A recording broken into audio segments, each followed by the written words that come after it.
Friends, कैसे हैं आप सब। तो मैं हूं आपकी होस्ट दोस्त अलका दीक्षित, लेकर आई हूं आज आपके लिए इंस्ट्रक्शन फॉर्मेट के अंदर ही नया topic, that is your register reference instruction. Instruction format तो वैसे ही अपने आप में ये टॉपिक जो है वो बहुत ही इंपॉर्टेंट है। तो चलिए ज़्यादा बातें न करते हुए शुरू करते हैं आज का topic, that is your register reference instruction. Register reference instruction specifies an operation. जी हाँ, ऑपरेशन तो परफॉर्म करना ही है। अब हमने इंस्ट्रक्शन फॉर्मेट में पिछले लेक्चर में जो था वो स्टडी किया था memory reference instruction.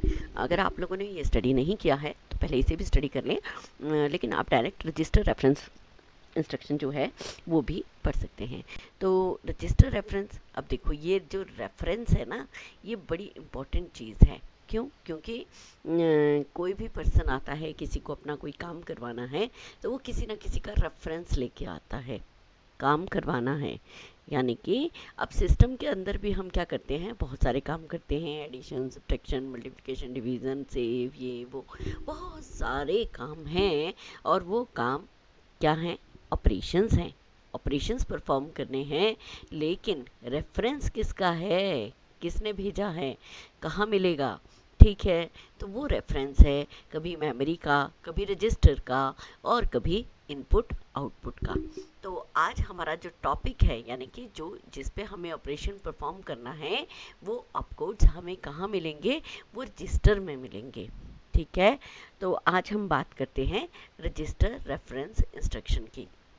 So in the register reference instruction first 12 bits, यानी कि 0 से लेके 11 तक हमने बात क्या करी है, ये जो मेमोरी है ये बेसिक कंप्यूटर की मेमोरी है, जिसमें आपके पास 16 बिट की क्या है, इंस्ट्रक्शन है।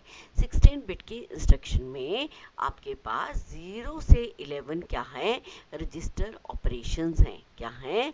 रजिस्टर ऑपरेशंस हैं, यानी कि जो ऑपकोड है, वो ऑपकोड का एड्रेस जो है वो रजिस्टर ऑपरेशंस जो हैं वो 0 से 11 बिट के अंदर यहाँ परफॉर्म होंगे, 12 to 14 एंड 14 to 15। ठीक है, ऑपकोड जो है वो 3 बिट्स का है, 111, यानी कि 12 से लेके 14 तक की जो बिट्स रिजर्व हैं वो ऑपकोड के लिए हैं, और 14 से 15 ये है आपकी mode bit. Mode means addressing mode, यानी कि आपकी जो मोड बिट है वो डायरेक्ट मोड है, इनडायरेक्ट मोड है, इमीडिएट है। लेकिन यहाँ हम सिर्फ 2 ही मोड्स की बात करते हैं कि हमें जो एड्रेस मिल रहा है वो हमें किस मोड के थ्रू जाना है, डायरेक्ट मोड के थ्रू जाना है या इनडायरेक्ट मोड के थ्रू जाना है।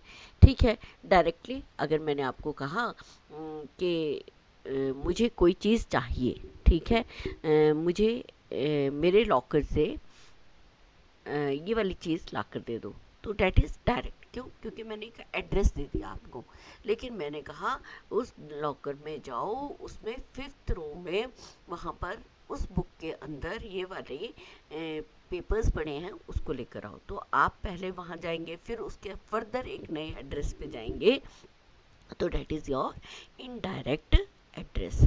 ठीक है, so last mode bit of the instruction is 0। यहाँ पर ये जो 4 बिट्स हैं वो क्या हैं, वो फिक्स्ड हैं। कौन कौन सी? ऑपकोड की, और ये क्या है, 0। ठीक है, यानी कि मोड बिट और जो ऑपकोड बिट्स हैं, these are the fixed bits, यानी कि leftmost 4 bits are always 0 1 1 1, which is equal to hexadecimal value having 7। ठीक है, चलिए अब कुछ हम रजिस्टर रेफरेंस की बात करते हैं। तो ये सिंबल्स जो हैं ये एज इट इज़ यूज़ होंगे जब भी हम कोई भी माइक्रो ऑपरेशंस यूज़ करते हैं। लाइक सिंबल नंबर है फर्स्ट, जैसे CLA, यहाँ क्या कह रहा है, ये इसका हेक्साडेसिमल कोड क्या होगा, डेट इज़ योर 7800। इम्पॉर्टेंट है। वैसे तो अभी तक ये UGC नेट वगैरह एग्ज़ाम में नहीं पूछा गया है, लेकिन ऐसा नहीं है कि ये नहीं पूछा जा सकता, ये पूछा भी जा सकता है। सो हमें पता होना चाहिए कि क्लियर एक्यूमुलेटर जो है वो कौन से हेक्साडेसिमल कोड पे काम करता है, that is your 7800 CLE, clear E। अब देखो ये जो E है ना, ये कैरी है, ई क्या है, जब कैरी आता है तो उस पार्ट को हम इनेबल करते हैं। तो क्लियर ई करना है, उसका हेक्साडेसिमल कोड होगा 7400।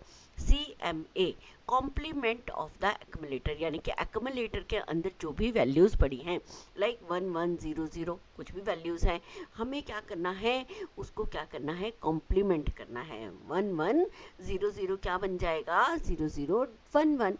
सो 7200 पे जो इसका हेक्साडेसिमल कोड है वो क्या कर रहा है, वो कर रहा है आपका एक्यूमुलेटर में जो भी वैल्यू है उसको कॉम्प्लीमेंट कर रहा है।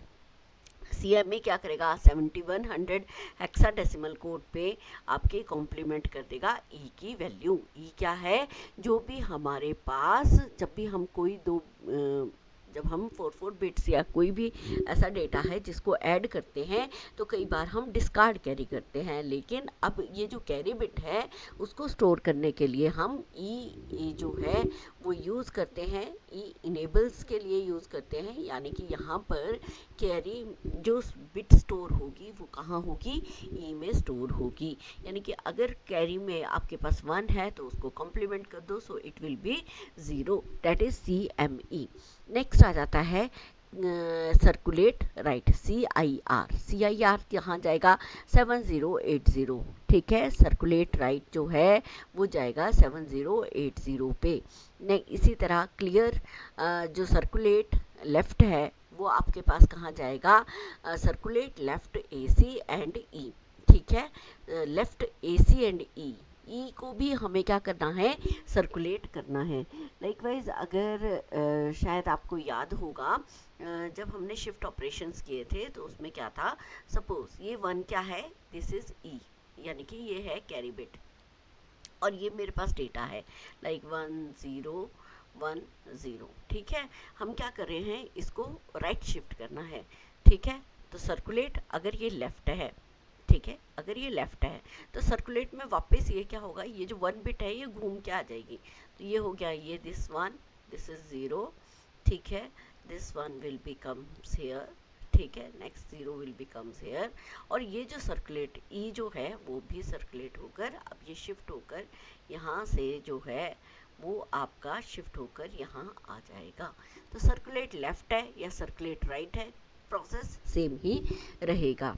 ठीक है, तो नेक्स्ट आ जाता है INC इंक्रीमेंट। ठीक है, ये जो निमोनिक्स होते हैं ये इजीली जो सिंबल्स दिए होते हैं उसी से हमें ज़्यादा अच्छे से क्लियर हो जाता है। तो इंक्रीमेंट में क्या करें हम, 7020 इंक्रीमेंट कर दिया हमने AC। इसी तरह skip next instruction if AC is positive, यानी कि अगर एक्यूमुलेटर की वैल्यू जो है वो पॉजिटिव इंस्ट्रक्शन को, यानी कि पॉजिटिव इंस्ट्रक्शन को स्टोर करके रख रहा है तो स्किप कर दो। तो स्किप करेंगे वो कहाँ स्टोर होगी, that is your 7010 hexadecimal code पे होगी। नेक्स्ट है skip next instruction if AC is negative, है ना। स्किप, देखिए यहाँ पर क्या है, दिस इज फॉर P, यहाँ पर हमने पॉजिटिव के लिए यूज करा है और यहाँ नेक्स्ट के लिए S for skip next instruction if AC is negative. ठीक है, नेगेटिव है तो हम उसको इस तरह से करेंगे। नेक्स्ट है SZA skip next instruction if AC is 0. So the hexadecimal code for this instruction will be 7004. Next is skip next instruction if E is 0, यानी कि अगर मेरे पास कैरी ही नहीं है और E की वैल्यू क्या है 0, तो वो कहाँ जाएगी, स्किप नेक्स्ट इंस्ट्रक्शन कहाँ करेंगे, 7002 पे करेंगे। अगर मुझे सिस्टम से कोई काम नहीं करवाना है, हॉल्ट कर दिया कंप्यूटर को, so that is your halt. जब हो जाएगा आपका कंप्यूटर तो उसका हेक्साडेसिमल कोड क्या होगा, दैट इज योर 7001। ठीक है, तो डियर स्टूडेंट्स ये है कुछ रजिस्टर रेफरेंस इंस्ट्रक्शन जो हमें लर्न करनी है, हमें आनी ही चाहिए। Very very important. I hope आपको ये लेक्चर समझ आया होगा। जल्दी ही मिलेंगे नए टॉपिक के साथ। Thank you, thanks a lot.